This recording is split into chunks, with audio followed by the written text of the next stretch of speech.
What's up everybody? Welcome to Simon Says Ride. Now I've been riding this bike for last 8 months and I've done about 8,000 kilometers on this bike, and many of my subscribers have been requesting me to do a long-term review.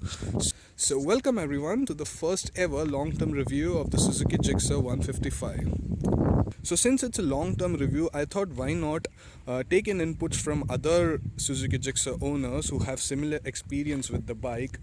So I requested the Suzuki Gixxer Club of Mumbai to give in their inputs about the pros and cons of this bike, and I ended up with a huge list. So let's get started. No gunshots, but they getting low, low, low.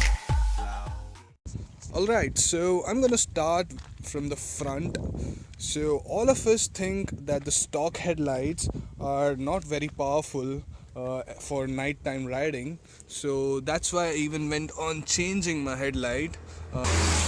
So probably if you are riding in a dark place where you don't have street lights, you might have to change the headlight. The headlights are not very powerful. And also many of us didn't like the rear view mirror because I think they should have been a bit more wider, because most of the time when I'm riding, the half of the mirror has been covered with my own arm. So technically I'm only using half of the rear view mirror, so it would have been more helpful it had been little more wider. I guess we can fix that if we bend this rod a little more to the outward side, so it might help us. What all of us didn't like about this bike is the ground clearance, because never see the exhaust pipe which runs through the engine. It goes down here and becomes a big box which sits right in the center of the bike, and which always obstructs the if you go above a bump. So that is what restricts the proper ground clearance. I've seen a guy who has changed this, and he kind of raised it, and he said that the ground clearance better now. Okay, so moving on. Also, the other thing which all of us agree is the pillion seat is not very comfortable. It needs a little bit of more cushioning, as well as the angle is not so appropriate for a pillion rider to enjoy a long ride. Uh, well, I don't complain about that because not many bikes have a proper pillion seats nowadays, and they are probably there just to give a better look to the bike and maybe a more aerodynamic stability. And also many of us didn't like the bite of the brakes. It needs to be a bit more powerful. Also, we would have loved it if it had a disc brake. So I guess that's it with the cons which all of us agreed which needs to be improved on the bike. Now let's start with the things which we really love about this bike. First and the foremost thing is the road presence. Wherever we take this bike, it really is a head turner. Everyone notices this bike, especially that beautiful exhaust which people kind of admire a lot, and it also makes a very good, it also gives out a very good exhaust note. And the riding position is also very comfortable. It can be improved a bit, but it is still very comfortable right now because we have been doing long rides on this bike, 300 400 kilometers plus, and it is absolutely comfortable. Many people ask me, would I do a Mumbai to Goa ride on the Gixxer? Well, to answer that, I would like to start off by saying my friend did a Mumbai to Goa ride on a bicycle, so why not? I can do it on any bike. And of course, Gixxer is a very comfortable bike, and yes, I would do a Mumbai to Goa very soon on this bike. Also, what people keep on asking me is about the fuel efficiency.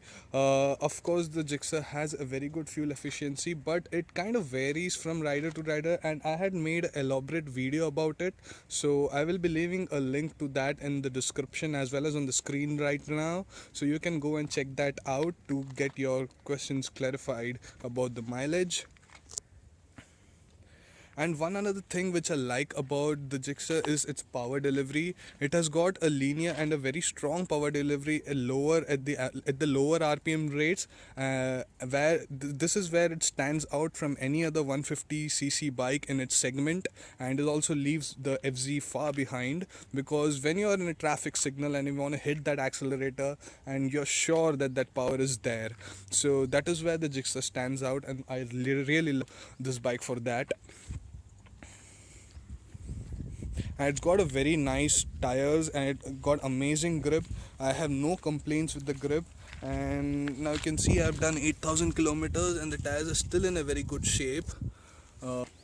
And also this bike is very sturdy. Now I've been in 2 accidents now, and one was a very major one. You can still see the after effects of the accident over here. I had broken the exhaust pipe, I've broken the exhaust section completely, and I had to weld it back. So here you see the welding marks, and also my frame was bent, so I had to weld it over here.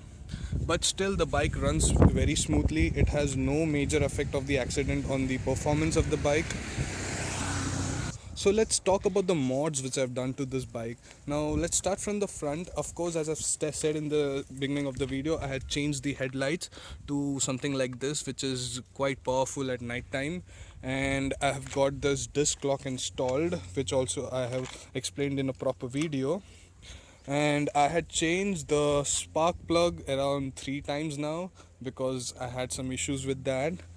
So that's it, guys. I guess I've covered all the points, and I really want to thank all the members of the Suzuki Jigsaw Club Mumbai to give in their inputs.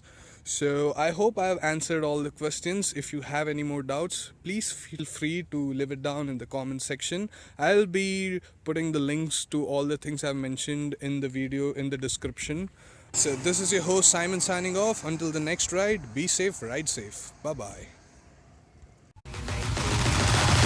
No gunshots, but they getting low, low.